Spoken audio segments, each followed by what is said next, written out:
Jésus-Christ, la délivrance de la RDC, vous apporte un message. Lettre 0. Dieu ne change jamais. L'Éternel Dieu est Dieu. L'Éternel Dieu demeure Dieu. Il est le plus grand dans tous les âges. Il est le plus fort de tous les temps. Il a la gérance des temps et des circonstances. À lui soit la gloire, l'honneur et la puissance dans les siècles sans fin. Il est celui qui s'est souvenu de notre pays, la RDC, pour le délivrer, le libérer et le relever selon sa volonté et selon son plan conçu depuis l'éternité. Amen.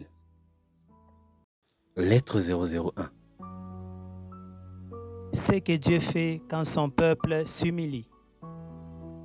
Si mon peuple sur qui est invoqué mon nom s'humilie, prie et cherche ma face, et s'il se détourne de ses mauvaises voies, je l'exaucerai des cieux, je lui pardonnerai son péché et je guérirai son pays.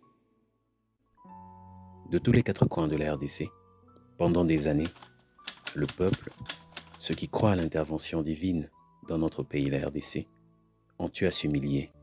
Ils ont humilié leur cœur devant le Seigneur Dieu Tout-Puissant. Ils ont supplié le Seigneur pour tous les péchés des Congolais d'une manière générale. Ils ont crié au Seigneur nuit et jour, jusqu'à ce que les oppresseurs du peuple ont commencé à se moquer.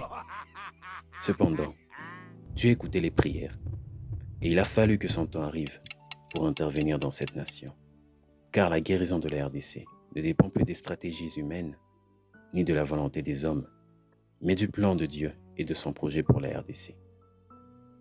Le plan de Dieu pour la RDC n'est pas ce que les hommes pensent, mais c'est plutôt ce que Dieu lui-même avait conçu et qu'il a révélé au fil du temps, aux prophètes, à ses serviteurs et même à ceux qui ne l'invoquaient pas.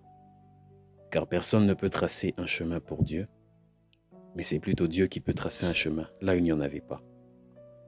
En tant qu'humains, Congolais, plusieurs ont essayé d'élaborer le plan de sauvetage pour la RDC, mais cela n'a rien donné comme résultat satisfaisant. Tournons nos regards vers Dieu, l'Éternel qui a créé les cieux, la terre, la mer et tout ce qui s'y trouve. À lui seul soit la gloire pour ce qu'il veut faire dans cette nation. Car espérer dans le secours des hommes ou des autres nations est une illusion. Même si nous nous humilions jusqu'à nous mettre à genoux, ils ne feront rien. Il n'y a que Dieu qui s'est décidé de délivrer la RDC.